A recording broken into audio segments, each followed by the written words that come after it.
Present. Okay, so we touched on it a bit in the first lesson, but just so we're super clear, we're going to go through the differences between a self-employed carer and an employed carer. So let's do this. So the traditional care model, so this is an employed carer. This is how it works, right? So you've got a person needing care who then goes to a care company, and the care company then delivers the carer.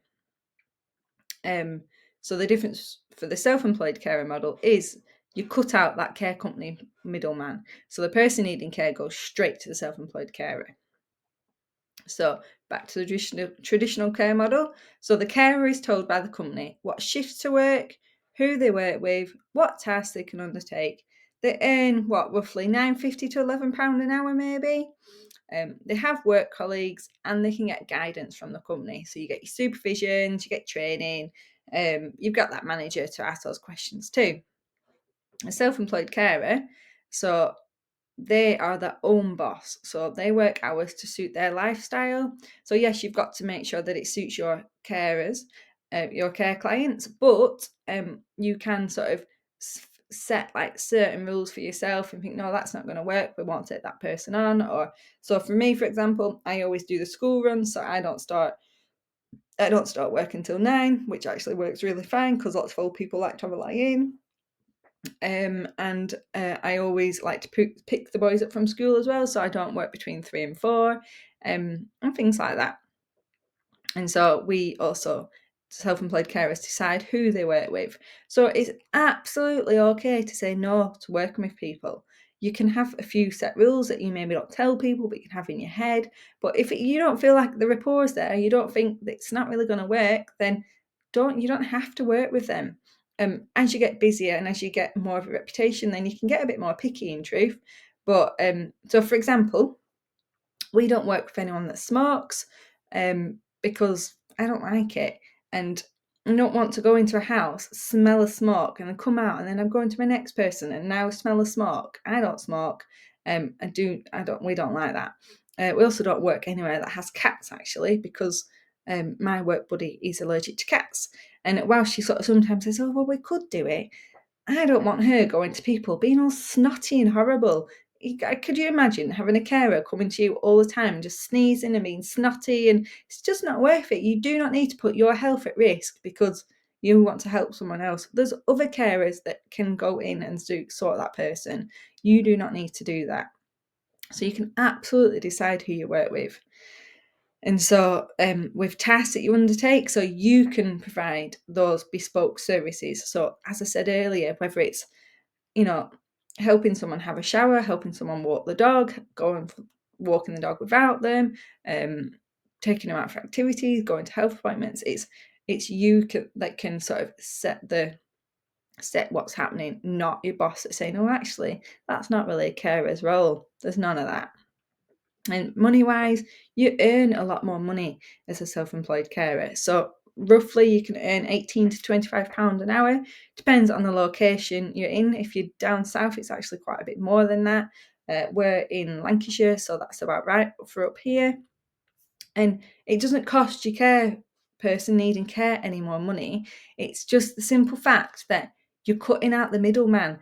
So that middleman, the care company, they've got Bob in HR, Heather in the office, you've got Susan on reception, you've got Bert in training, you've got all sorts of big expenses, or finance, you've got all sorts. Whereas they've got the same income, so that the care company's income is just people needing care. So they haven't got any other real sources of income. So it still costs the same. That's why your carer doesn't get paid a lot of money, because the person actually doing all the work, providing that really good service, gets the least pay. How is that right? That is just so not right. So it doesn't often, you're actually cheaper than a care company because you don't have to charge an extortionate amount, because you get all that money. You admittedly have to put a bit away for your tax, but apart from that, it is your money to keep because you don't have to pay for this care company.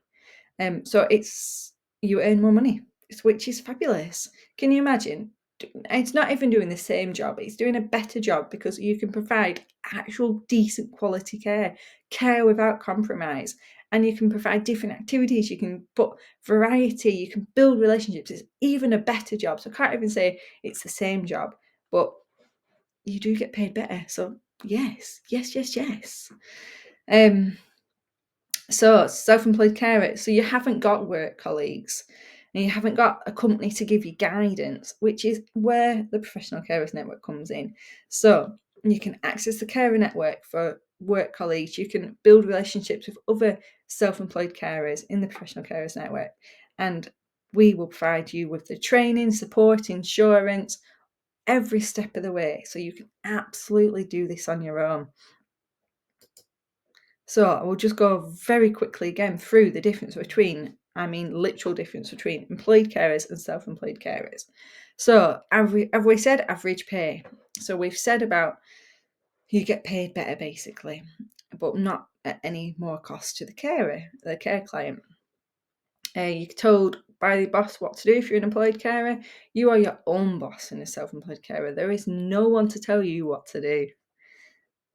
Well, possibly your care client, but still, like you can sort of work with the care client to make sure that they're happy, so that's fine. You're not told where to be and when to be by someone else. You have full control of your diary. So if you need to fit something in, or if you need to go to child sports day, then you absolutely can do that. You just need to work it around your diary. You don't have to, so an employed carer has to follow like policies and procedures, and you're not allowed to change light bulbs or put the wash machine on in sometimes, or even have, we even had some person came and she got disciplined by her care company because she had showered someone every day, and that was an unrealistic expectation. Can you imagine being disciplined because you've given that high quality care because someone wanted to shower every day, and they've disciplined you because that's unrealistic? Well, I'm sorry. If someone wants to shower every day, that is not unrealistic. I would say that's a basic need, in fairness. But you can give that quality care without having to follow any silly rules like that. So you're able to use your own initiative to undertake the tasks that need doing. An employed carer often takes travel time out of their visit slot. So it might be that you're there for an hour, but it might take you 15 minutes there, 15 minutes back. So actually they're only there for half an hour.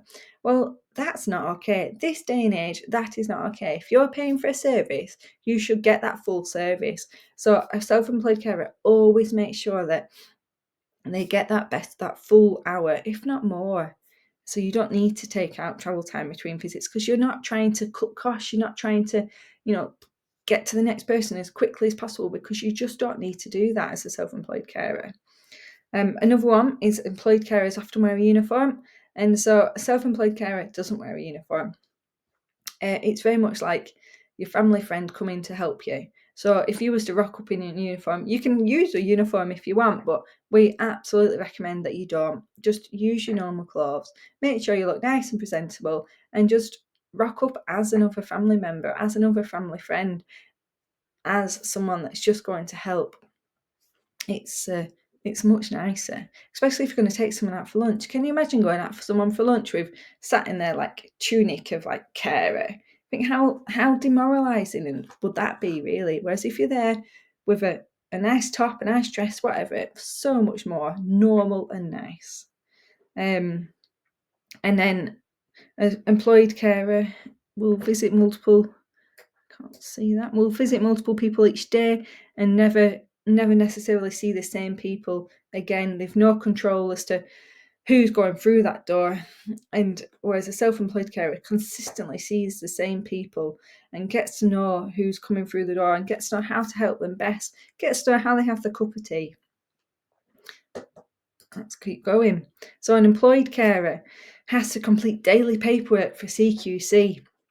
Self-employed carer, no paperwork is required to be completed unless requested by the family. So paperwork is literally just a CQC requirement to make sure that you're doing your job properly. As a self-employed carer, as someone that doesn't need to register with CQC, we'll talk about more of that in future lessons, but you don't need to do paperwork. Just do what's needed. So often what's needed might just be a quick note in the diary to say what you've done that day. So when someone comes in, they can say, "Oh, Alan, did you go for lunch today? Did you have a nice time?" And they can prompt that conversation. Or it might be a food diary if someone's diabetic, but you absolutely don't need to write realms and realms and realms of paperwork just to cover your back. We don't need to do that as a self-employed carer. That time can actually be spent having a brew and a chat with someone. If you was a care client, what would you rather people did? Would you rather they sat and did realms and realms and realms of paperwork just so they're compliant, or actually just had a conversation with you and checked you were all right and asked you what you did at weekend? It's a no-brainer, isn't it? So an employed carer can often be stressed and overworked as they need to see a lot of people in a short amount of time. Because as we've covered, they need to get to lots of people to cover the costs of the care company. Whereas a self-employed carer doesn't see masses of people each day. So they've got time to build those relationships and they don't feel stressed and overworked because you're not stressed and overworked. You've got quality and you just go nice and slow and just enjoy the day. So an employed carer has to stick to what's agreed to by management. So whether that's they've said you're going to only come for half an hour, that's that. And whether it's a you know, we only need to do, we only seen you to do this, that's it. But actually someone might have I don't know, the needs might have changed, or or they might be going, they might need to like pop into the shop or anything like that. You can sort of use your initiative as a self-employed carer. So you can offer a flexible service and be a bit more impromptu with activities, and it enriches the client's life.